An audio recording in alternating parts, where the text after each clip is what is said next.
Hey, we are talking about horses pulling carriages today, or no more horses pulling carriages. The fact is, horses do not belong on city streets. And I'm here with Tiffany, co-founder of Revolution Philadelphia, because we have some good news to deliver. In case you haven't heard, Philly is one step closer to officially banning the use of all horse-drawn carriages. In 2023, the last horse-drawn carriage company in Philly, 76 carriage companies, ceased operation. And Rev Philly has been fighting to pass legislation so that no other company can bring horses back. And this Thursday, June 11th, 2026, the city council will be voting on that legislation with us feeling very positive about that. So, welcome, Tiffany. All right, we're going to dive in. But first, how are you feeling today? Hi, Michelle. I'm feeling hopeful. I'm feeling excited, but I'm also nervous. I guess it's a good nervous. I'm looking forward to Thursday and hoping it goes in the horse's favor. And we'll have more good news at the end of the week, hopefully. So yeah, I'm excited. I'm nervous, but I'm ready. Excited, nervous, excited, both appropriate feelings all mixed up together. So let's talk about the bill, a little more of the specifics or whatever you want to share around that. I know this bill, it's been a long journey to getting to where this bill is now being ready to be voted on, and we'll sort of back up and rewind a bit, over the past couple of years. But the ban to ban all horse carriages was introduced by Council Member Mark Squilla. So tell us about the bill, which will be voted on this week. So, Councilman Mark Squilla, we have been a thorn in this man's side since, I guess, 2020. He introduced the bill. We were shocked. We didn't know it was coming. He has told us pretty much every few months for the last 5 years that it's coming. And we were skeptical, of course, because, months would pass, a year would pass, another council session would pass, and it still wasn't there. So, we didn't know if he was just kind of, lying to us to placate us. And one day we get on the World Wide Web and we see there's this bill introduced, and it was really shocking, but we're extremely happy about it. It's been in the making for way longer than we've been doing this campaign. There's been other groups in and out of the city. Janet White consistently has been working on this legislation for maybe a decade now. So it's finally coming to fruition, and we're really excited about it. So yeah, that's the background of the bill. It came up as a surprise, although we've been told for many years it's coming, and it's finally here. Do you know any of the language of the bill? I don't know what the nature of a bill is. Is it usually very long and detailed, or is it very short and concise? Is there It a name to the bill? it depends on the bill itself and what it entails, but this one's pretty short. It just basically says it restricts the use of carriage horses. And there's other things that come with that. Licensing is needed for carriage horses in the city of Philadelphia, which is the task for that is given to animal control. So there's a lot of moving parts and a lot of different departments involved. But basically, the language states that there's a restriction on horse-drawn carriages in the city of Philadelphia. Got it. So it says more about the policing of it, all right, and the management of that Yeah, once it's voted on. right. Okay. So what is it that makes you feel like you have a crystal ball and you already know, even though it hasn't yet been voted on, that it's going to go through? What makes you so relatively certain? Well, it's a long time coming, and currently we have no horses pulling carriages in Philadelphia. So why not now? The time is now. I mean, it's been 3 years since we've seen horses down at the Hack Line at Independence Hall. No one is trying to open up shop right now. It's just a golden opportunity. And the other thing that I think works in our favor is that we have a lot of animal friendly council members right now. A lot of surprisingly, which is great because usually like animals are last on the list when it comes to, prioritizing city needs. So we are really excited that council members like Councilman Mark Squilla, Councilwoman Rue Landau, Councilwoman Cindy Bass. I mean, so many people on council care about these issues. And it's really refreshing to see. Yes, it is really refreshing. For Yeah. you and I, it's a no-brainer because we live this. We live fighting for animal rights every single day of our lives, but to see others join us who seem so outside of the circle of that, the hub of that, it's like, it's validating for us, but it's not about us. It's about the animals. It's like they're finally getting acknowledged, finally getting seen, finally getting heard. Is that how it Exactly. feels?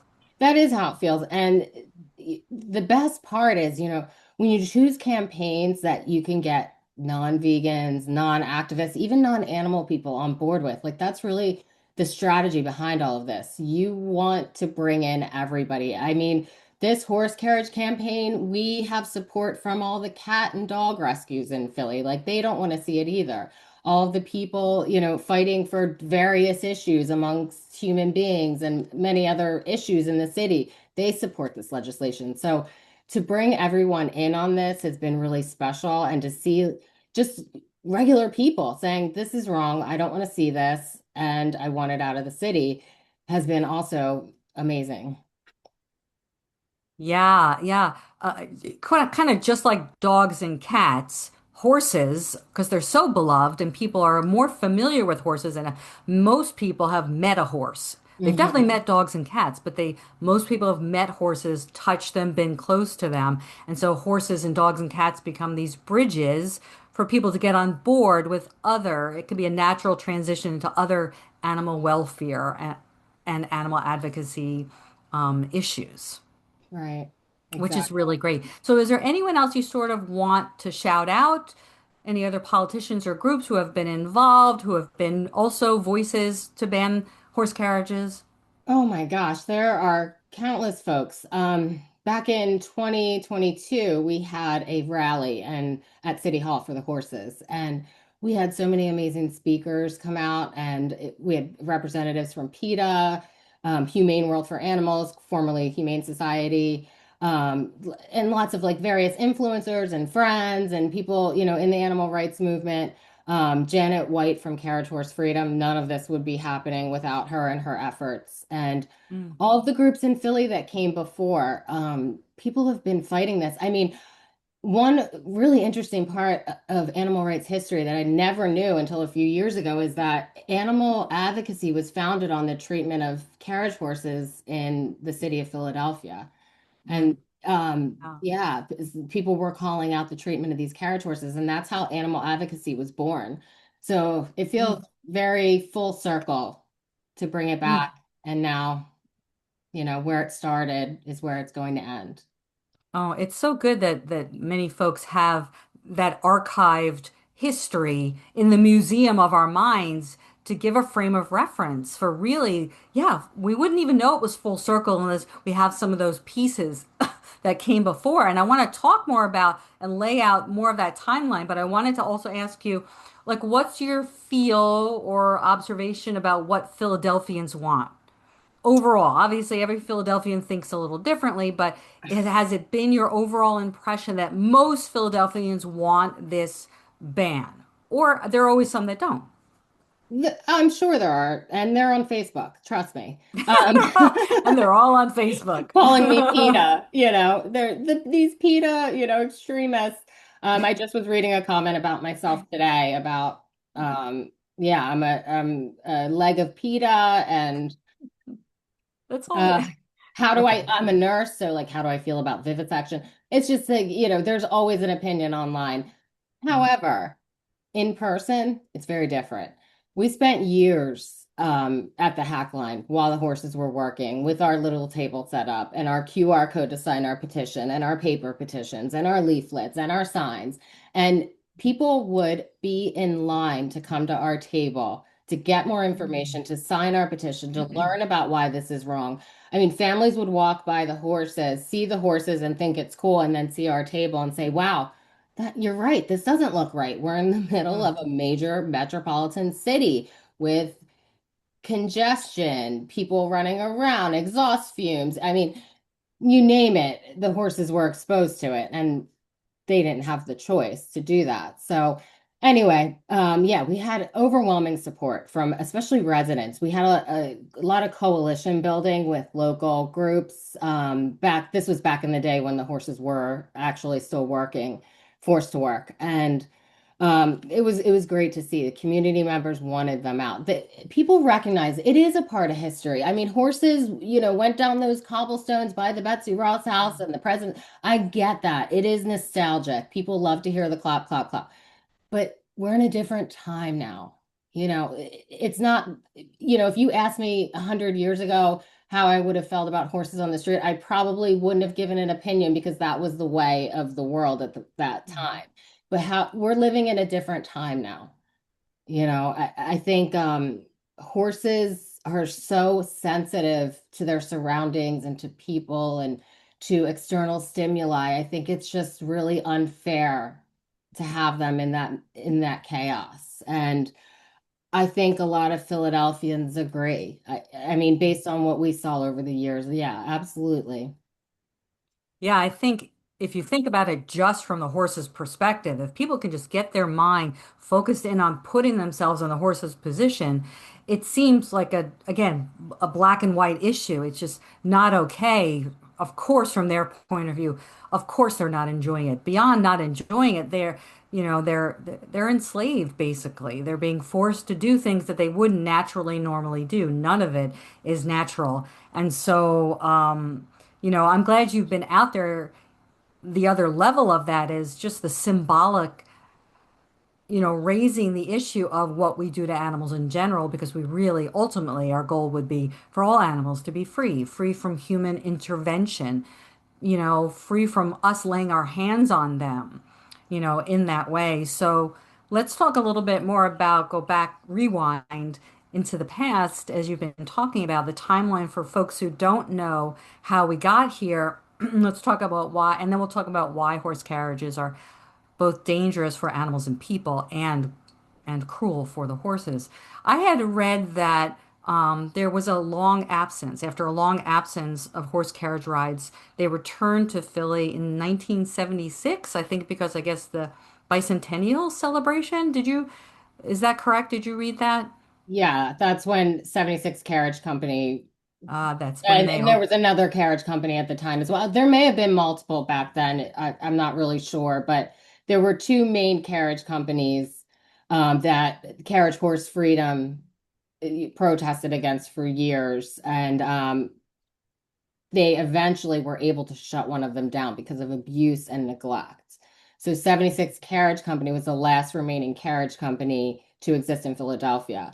And the person that owns that company, his name, I'm blanking on his name at the moment, but he owns pretty much all of tourism in Philadelphia. He's a very rich man. So, losing this business for him wasn't a financial loss, and the workers were able to have new jobs within his company.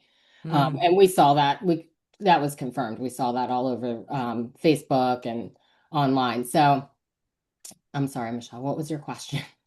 Well, no, talk about that like 76 Carriage Company, their business, how they treated the horses, because how did you discover that what did you witness when you would see the horses on the street when they were on the street? What did you witness? Some examples of that. And then I was there this day, but the day that we discovered they had left Philly, like talk about that also, what that was like. Sure, sure. So back in 2020, before this campaign even started, I was scrolling on Instagram and Voters for Animal Rights posted a video that eventually went viral of a carriage horse named Aisha. She was forced to work in Central Park and she collapsed while she was working. And the video, it just was horrible. It was gut-wrenching. And as a vegan and an activist, I know horse carriages are wrong and I'm against any, use of animals in entertainment. But that really struck me. Like I had a physical reaction. I felt nauseous. I was crying. It was just horrible. And I'm like, we got to do something about this in Philly.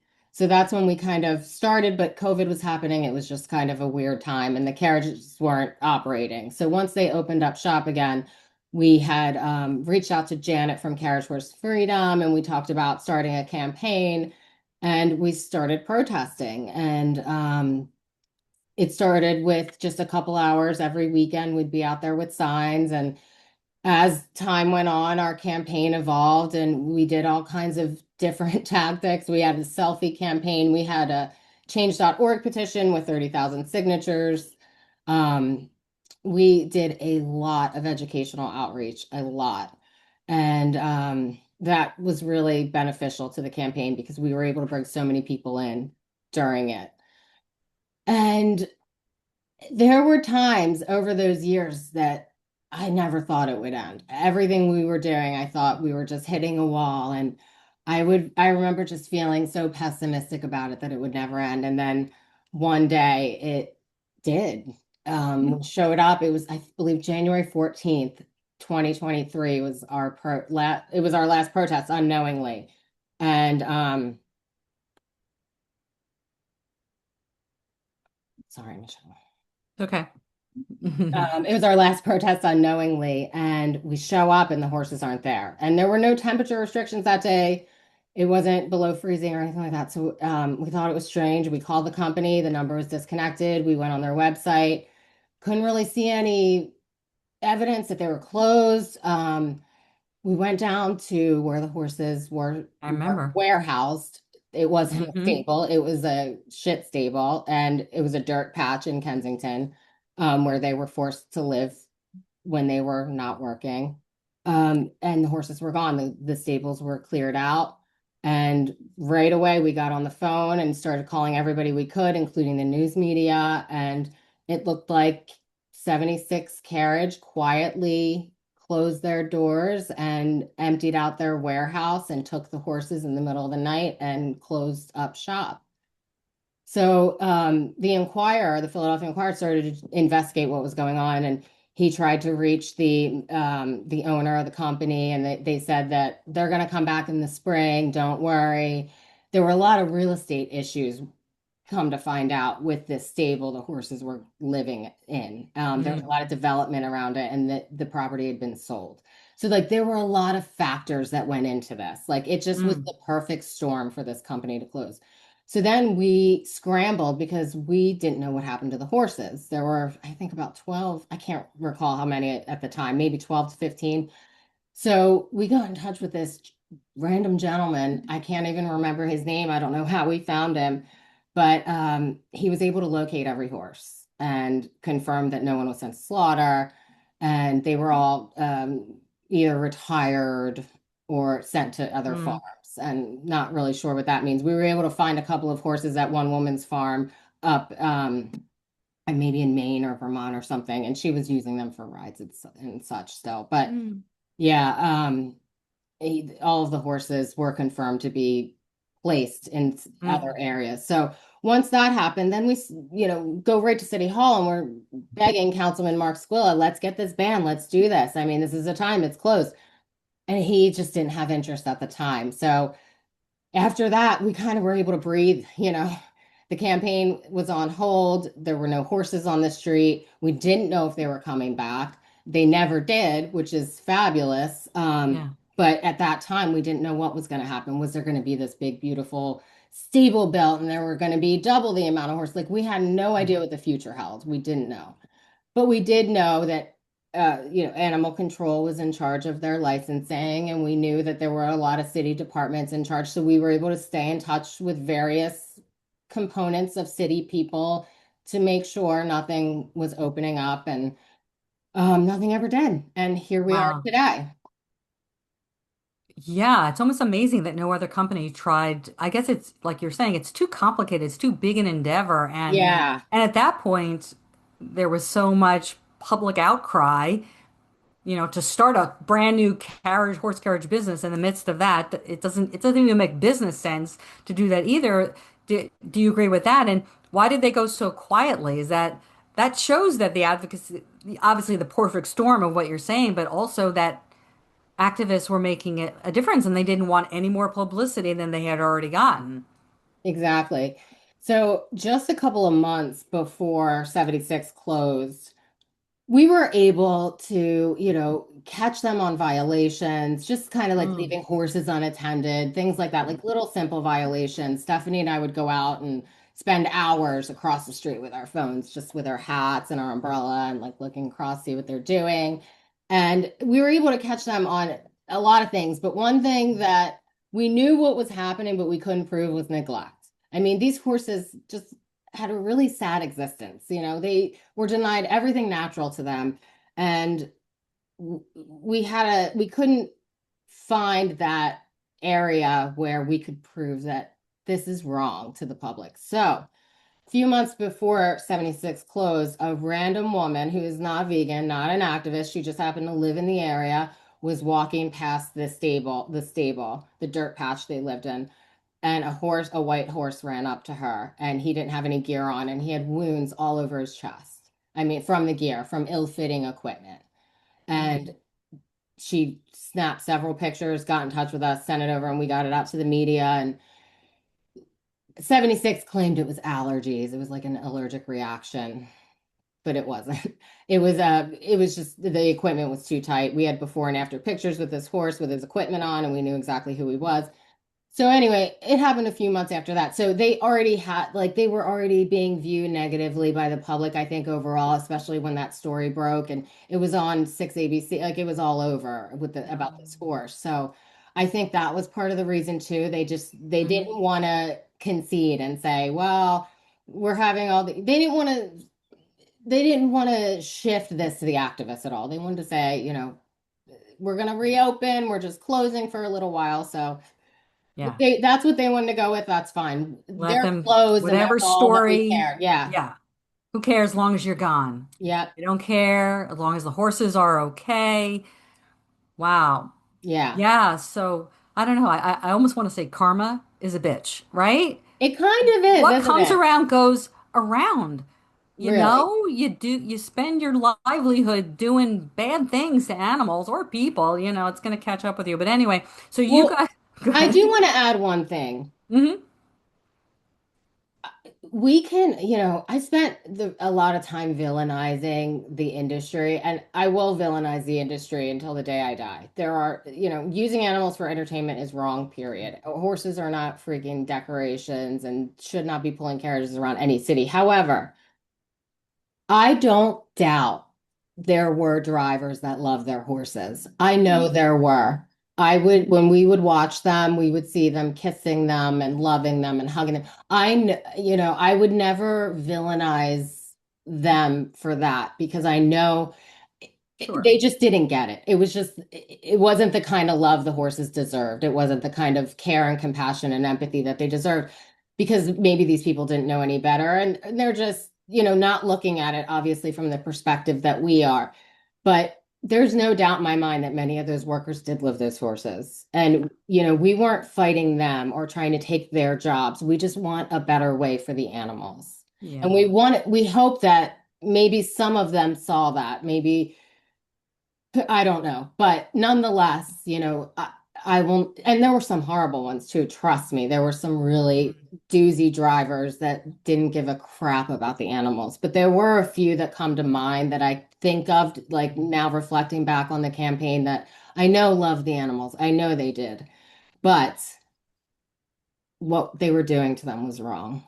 Yeah. And you know, it's just a different time. You can love and admire and care for and do all the things, you know, to show horses that you love them. It's just not exploiting them, I think is, you know, the way to go. Yeah. Exploitation is not love. Right. It's one or the other, but yeah, and you and I are doing this today to maybe again spark people's mind, to open people's minds, to open people's hearts, because of course, before we started on this path consciously, sure, I rode a horse, I also, I'm sure you did too, went because using animals as entertainment is ubiquitous. It is American tradition. It is normalized to the degree that nobody thinks twice about the animals. And it's like, of course, all the different ways we could list that animals, are used in all uses abuse. So certainly we give some leeway for that, but we want people to wake up, folks. Wake up. All the Yeah. things that we're doing to animals are just not okay if we put ourselves in their position. So you guys, Rev Philly, Started protesting around 2020 up until 2023 when when 76 Carriage Company went belly up, went under. So reflecting back on that a little bit further, and then I want to talk about other cities like New York and Chicago. But is there anything else you do differently as a strategy? Like what as a strategy was most effective? What was the least effective? Because you guys got a lot of people, a lot of activists came out. So it Yeah. was, in one way, is a good example of a pressure campaign in some ways, right? Being out there consistently. That's the tip, right? Be out there consistently is big.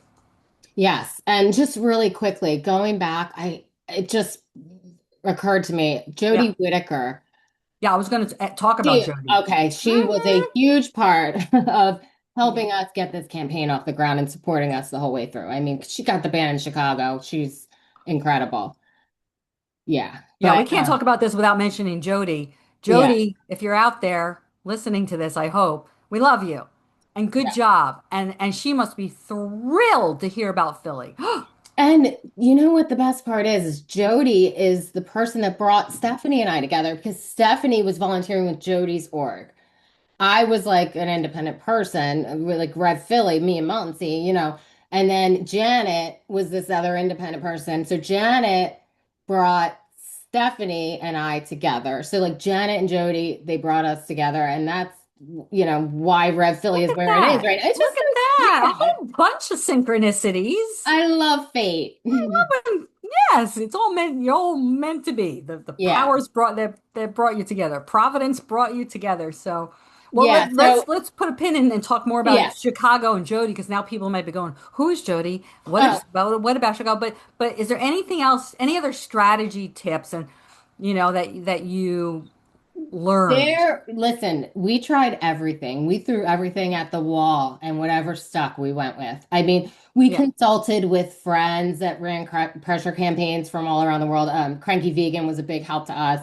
Oh, I thank you, remember Cranky having, Vegan. yeah, I remember Yeah. having a Zoom with him Yay, and be like, Jake. what should we do next? And, so we tried everything. The selfie campaign was a big thing because it was like kind of like I remember lockdown that. quarantine, and so everybody Hmm. had their selfie with their sign that said like "Ban Horse Carriages Philadelphia" or "Mark Squilla, please," blah blah blah, and that was huge. We had like 500 submissions, and I spent so much time. I was like new to running the social media for affiliates, so I remember like putting them out and like tagging all the council members in each post so that everybody would see it and so yeah, we tried everything.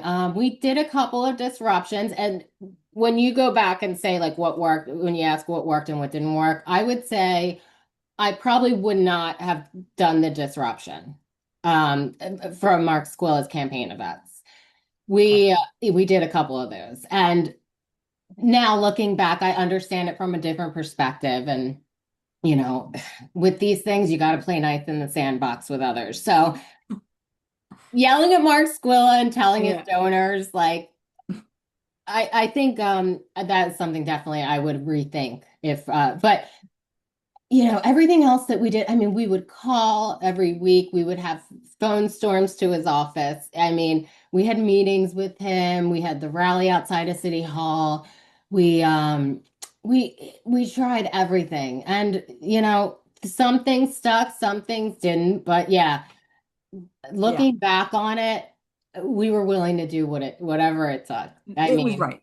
That was your intention. Your intention was good. It was, we're yeah, not sure. We're going to throw all this spaghetti at the wall and see and sort of see what sticks. But now you learn from it. But you're right.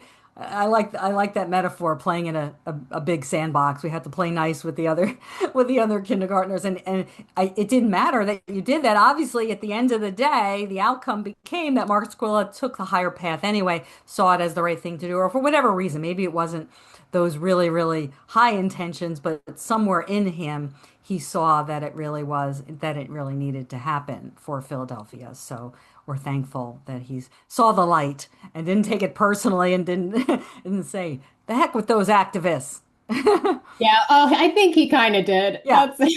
I think he thought Steph and I were a little crazy. Well, you are. We Good are. crazy. Yeah. Yeah, we're nuts. But I think showing him that we were also regular people, like we weren't these Yeah. crazy, radical, even though there is a time and Extreme. place for that, of course. Hmm. But we wanted to show them we were regular people too. We're teachers, we're nurses, we're therapists, we're, Yeah. everyday people. We live in our homes with our families and our animals. We're not screaming at everybody that you need to get rid of your pets, things like that. But, I think developing that relationship with him was really important, Mhm. especially with any legislative effort. I mean, relationships are the foundation of it. And we learned Absolutely. that the hard way in some ways and the easy way in others. Yeah. So, Especially with people in power, because we are the grassroots. So we're working from the bottom up, but to get the people up there at the top to align with us, like that's when things really happen. And people see activists, they think from an observing distance that we are these extreme, crazy, yelling at buildings, and all and megaphones and chanting and these kinds of things because we see it as urgent. Like yeah. for the animals, it's an emergency. It's like it's now, it's life or death. And that's sometimes what people are failing to see and why so the idea of reminding people that we'd be out there fighting for them, for whoever, needed to be fought for in that moment. But we're really glad for this outcome. Let's talk about Chicago first and then New York, as much as you have to share or contribute around these topics, but horse-drawn carriages are already banned in major and smaller cities and municipalities across the US, and I think across the world, but we won't get too much into that. But Chicago, big one a few years ago with Jody Whittaker leading the way for that, but also I believe if Google is correct, Las Vegas, Salt Lake City, and smaller towns or municipalities like Key West, Florida, Asheville, North Carolina are all banned. Horse carriages are not there at all. And you were guided by Jody Whittaker, who led the push for Chicago, huge, like Philly, big, big major cities, Chicago, New York, Philadelphia. So talk about Jody and Chicago, what that meant to you. Jody is hella inspiring. I mean, she's the definition of persistence. And that's really what guided us and inspired us to be persistent. I mean, it's easy to give up when you're losing and you're not really gaining momentum, but like she never did. And she stayed on her counselors. That was like the biggest thing is she had all these violations and she didn't stop. And that's how, there were multiple instances that Jody, I'm sure, could tell you more about. But yeah, the basic premise was that she didn't give up and she just kept going. Mm. Yeah. Yeah, that's awesome. She came before you, Yeah. and then her efforts more than trickled to you. You Oh, try yeah. to follow them, like a model, like Yeah. a formula, and then it was great to have her there as your champion, as your mentor in regard to that. And so what we're hoping, because this happens with animal rights activism, there's this momentum energy, this momentum wins, these momentum wins, similar wins lead to other similar wins. It sets a precedent. So in New York City, they still have horse carriages, and the activists in New York with Night Class and other groups have been trying, like you guys, everything so hard, trying everything, so can we be hopeful that New York and maybe and other cities will benefit from this momentum, that it will naturally you can't draw a line between these. It's the same issue, just a different town. Same issues, different city. Um, I really hope this helps New York. Oh my God. I really I hope. think it will. I mean, New York is why most cities start a campaign against the horse carriages because they see these Uh, viral videos of these poor horses spooking and bolting, getting hit by cars, getting physically assaulted, collapsing and dying, being riddled with cancer like Ryder. It's just like, I was gonna say, yeah. so many horrible, horrible stories have come out of New York. Like, I don't know how New York can't benefit from. They will. I mean, I think they are Yeah. reintroducing. Here's the other big thing. They are reintroducing Ryder's Law the same day as Philly's vote, and just a couple hours after the vote. That is So, so exciting. That so just excited. feels Like the like timing. Yeah. the timing is everything. Timing is big, Yeah. in terms of just like the tipping point, Yeah. the critical mass of things in that way. So, do you want to say what writer's law is for folks?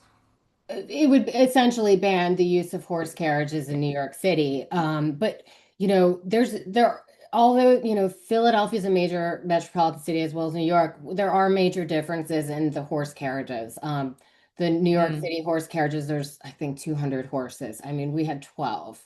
mm, The workers are unionized. It's totally corrupt and a bogus union, but they're unionized, so they have a little more protection in that manner. mm, And it's been really hard to break that. And I think they're up against a lot and much larger city council. There's just a lot more moving parts in New York. But I mean, I think any ban in any major city will influence New York. I mean, it mm. has to. I mean, VFAR did that poll a few years back. Like 70% of New Yorkers are against horse-drawn carriages and want them out of the city. And although it is a major tourist attraction, I don't think New York would miss much by getting rid of them. I mean, Yeah. so No, New York will bounce back as if yeah, it'll be a like, blip. oh, let's It'll go to just New be a York blip. for the horse carriages. Yeah, Like, it's like so nobody's stupid. like, And like, in New York, it's been glorified over the years. How many movies and TV shows have we seen where these horse carriages are used in the background and people think it's so great and it's not. It's like New York, oh my God. After Aisha and Ryder and like seeing that other video, oh my God, they had that protest a few years back where they live, the horses in the warehouse. And there was this horse. I might cry even talking about this. His head was out the window and he was looking at everybody. And it was just like this horrible, like huge, beat up piece of shit warehouse. And they're keeping these horses. And it's just, ugh, it's heartbreaking. it is. So It's New York heartbreaking. And better, they don't know anything else, the horses. And what a life of yeah. misery. It's horrible. Misery. And like Unbridled Heroes was able to get into that stable and see the inside of their living conditions. And it is disgusting. Like anybody that supports that. I mean, Yeah. it's The horrid. politicians are not doing the people's will then. No, they Most are people would not. look at, all you need to show me that footage just one time and that's it. I For most people know. you'd think, I but mean, that's what I'm saying. Like anyone that is, opposed to a horse carriage ban, show them Ryder's video. That's like all you need to see to know that this is yeah, wrong.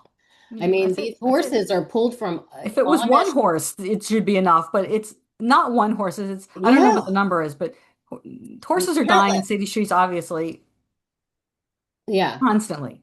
yeah, and if you can see a horse like Ryder and what was done to him, the world was there to see it. I mean.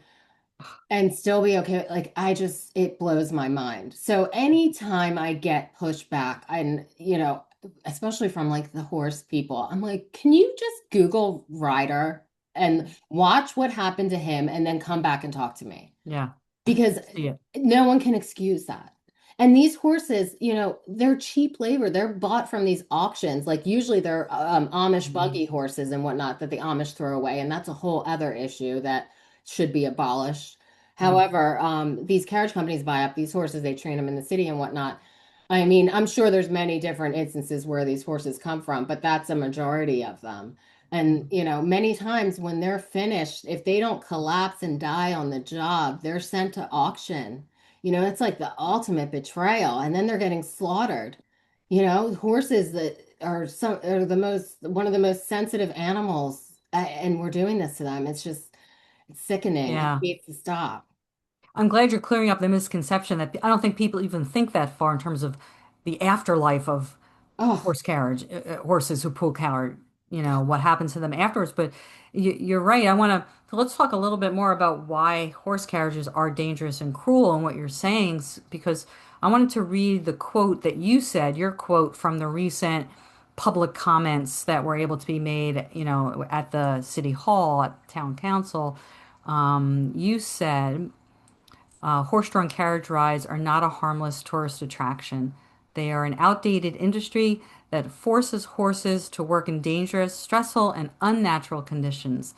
These horses are made to pound pavement for hours at a time, surrounded by loud traffic, construction, extreme weather, and unpredictable city environments. So that's part of what you said on that day. And you're right, that pierces the illusion of the nostalgic perception of horses pulling carriages that may have once been, and that's ingrained in people's mind because of movies and things like that. So, what are some of the reasons, what's it like for horses and why it's so dangerous and cruel as they pull these 500-pound carriages? That's how much they weigh, right?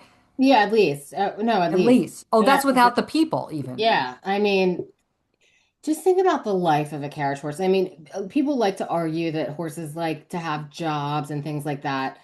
I mean, this is a job they're not being paid for, that they didn't sign up for, that they didn't consent to, and they're not even reaping the benefits of it. The owners of these horses are, so just think about the life of a carriage horse. And I think about the horses from 76 Carriage Company. They lived in this shit stable on a dirt patch surrounded by development. I mean, there were these high-rise apartments going up all over where they lived. Um, that was their existence. And in the morning, they would be hooked up to all of their gear. They would be taken down to Independence Hall. So they'd have to fight through city traffic to get from Kensington to Independence Hall. And then they would stand in a line down the half line on the corner Right. and just wait. Just stand there. Just stand there. Stand there for hours without being able to And they're hooked up. They have a metal move. bit in their mouth. So, we have Yeah, they have the blinders countless on. videos of horses just trying to get the bit out of their mouth, moving their jaws around, sticking their tongue out. It's And then they horrible. have the blinders on. And that actually refreshes my memory about a really good documentary called Blinders. You should check it out. I think it's on YouTube. And that was something I saw early on too. And it talked about like all the gear these horses are hooked up. I mean, they're deprived of everything natural to them. And the one thing I always go back to is, what would a horse choose? If they had a choice, I mean, we talk about horses being so intelligent and sensitive and, being one of the most intelligent animal species on the planet. What would they choose? Would they choose to live in Kensington on a dirt patch and be hooked up to metal bits and blinders and a 500-pound carriage and every move they make is controlled. Every interaction they have is controlled. They have no choice to do anything. They can't make any choices. Or would they want to live at a sanctuary or a rescue or free on a pasture with their friends and family, breathing fresh air? Grazing, enjoying their life, running and jumping and playing and whatnot. I mean, that when I think of horses, that's what I think of. I think of horses running in pastures and being surrounded by other horses and loving their lives and, all that. I don't think about carriage horses, and I feel like most people wouldn't. Yeah. So if you really just think about the existence of a carriage horse, it's pretty freaking sad. And then these carriage companies would claim, oh, they get a week's vacation. And I actually read this on Facebook today. Somebody commented on one of the viral posts about this. They said that there was a study done that the horses are even more stressed out when they're brought to vacation. And I'm like, well, because you're carting them around from, Yeah. Philadelphia to Lancaster and back. They don't know which way is up. So, Yeah. this week's vacation is bullshit. I don't care if they get a week's Of vacation. I course. don't care if they get a That's just month's another vacation. optic, another Yeah. story to make However, humans feel better. exactly, exactly. Oh And my I gosh. remember, one night, this is years ago, we were during the campaign, we were down at Primary Plant Based. They're closed now. We had a Rev Philly party there. And we were drinking and having fun, and we walked down to the stable after. And I was like, I want to see if I can like talk to the people that work there. And I was kind of playing dumb and I was talking to Lee. I'm like, do they ever get out of this fenced area and get to run around? And she's like, no, no, no. I have all this really incriminating stuff on video of her telling us the existence of these horses. And we're like, she's proving all of our points. Like, she's not even glorifying it. She's pretty much telling us the truth. Even though she's still justifying it, it's, the proof is in the pudding. Hmm.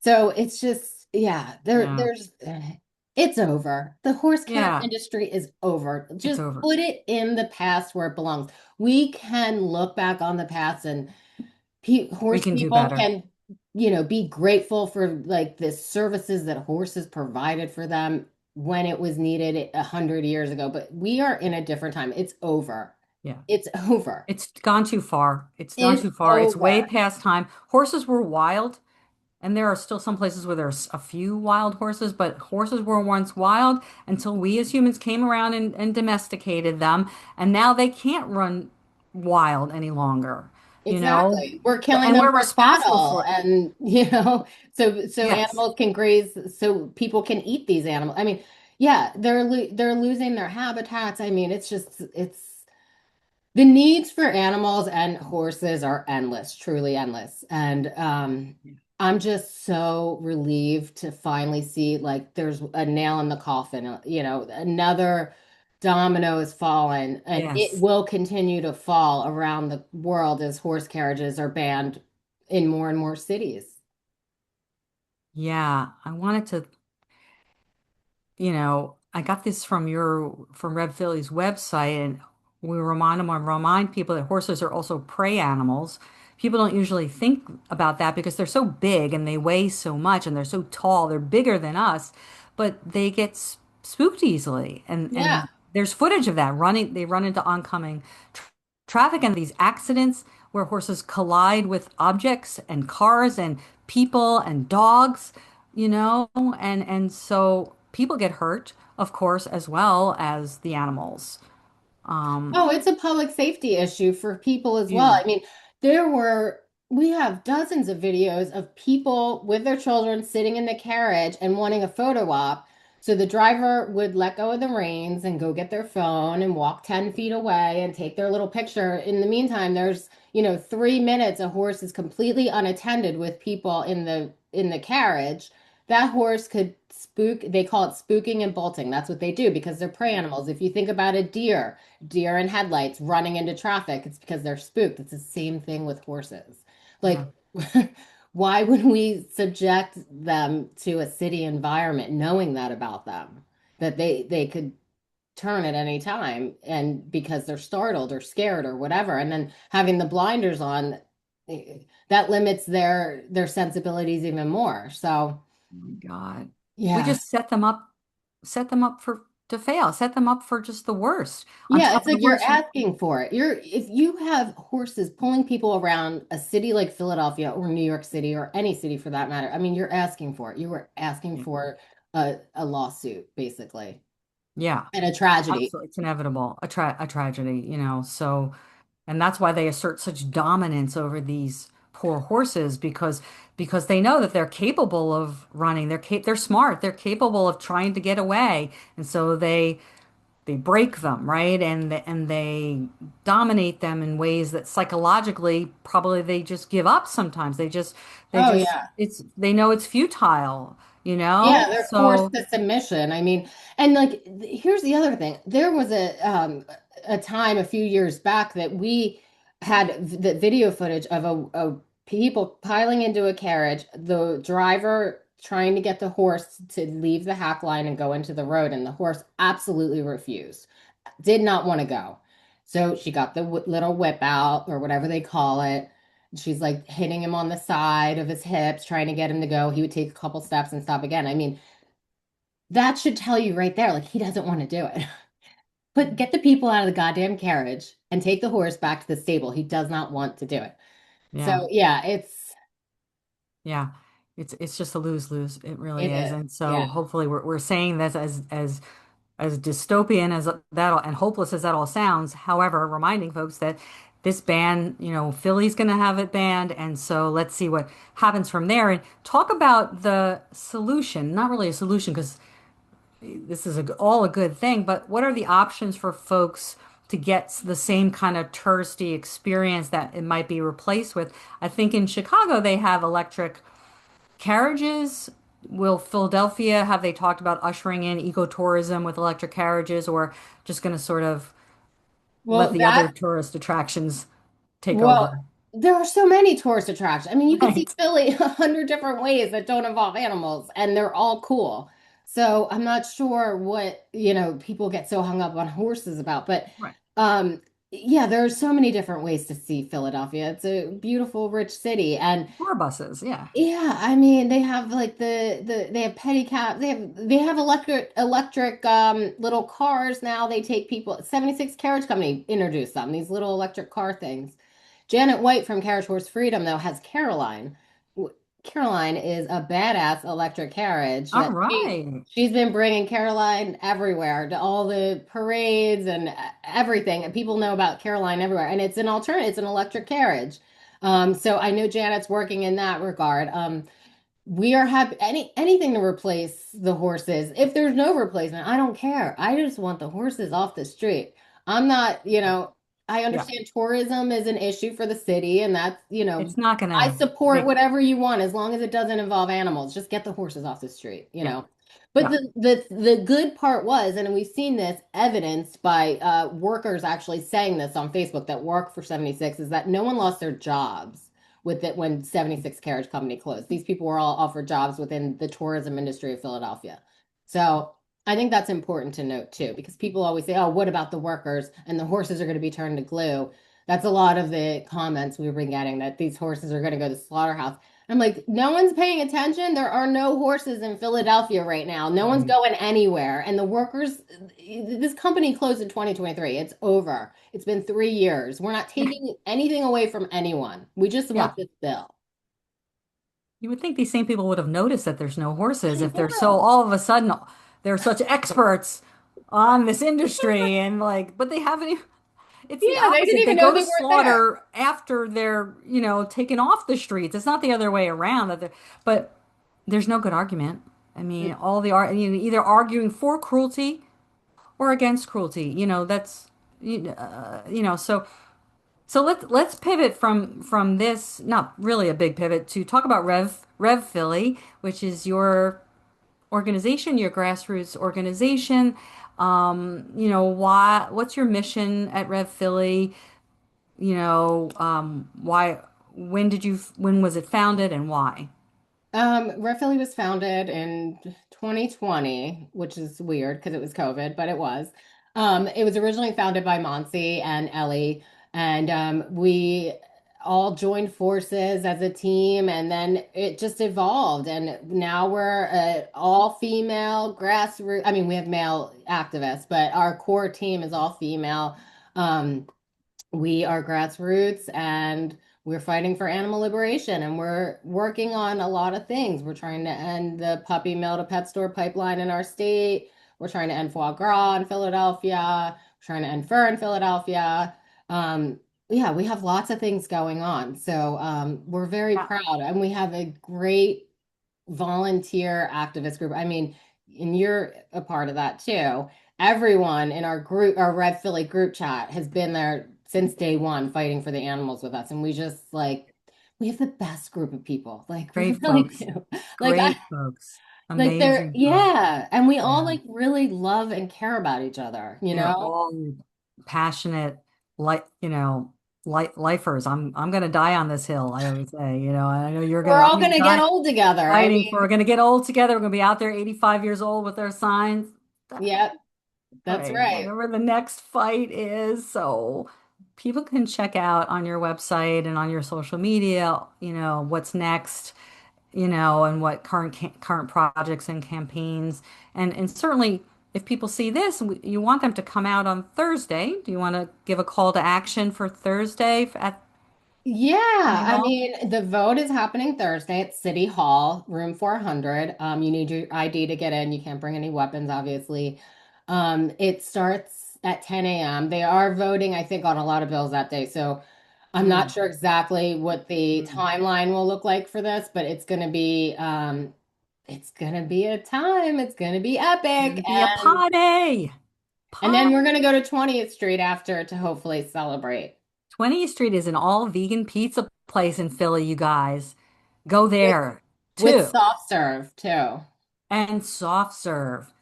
So Yay. yeah, and they support 20th Street is they're a great friend of ours. They support grassroots activism. They've donated to our events before. They're just incredible people. So Yeah. Come for the vote, stay for the celebration. Stay Let's for the make pizza. it official and get rid of horse carriages in Philly.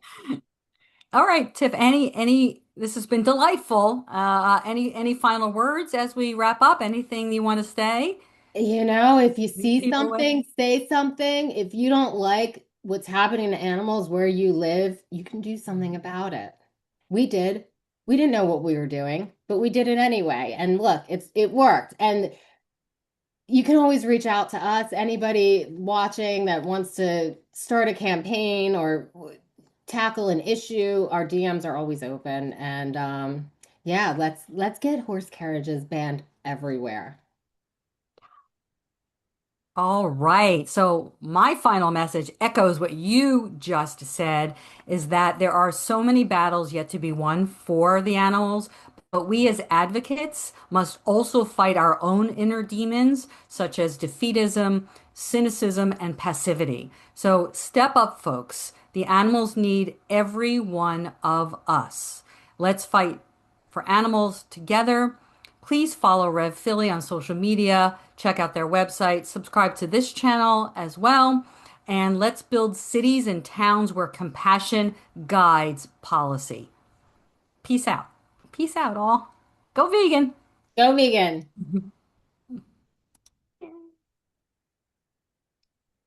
Are we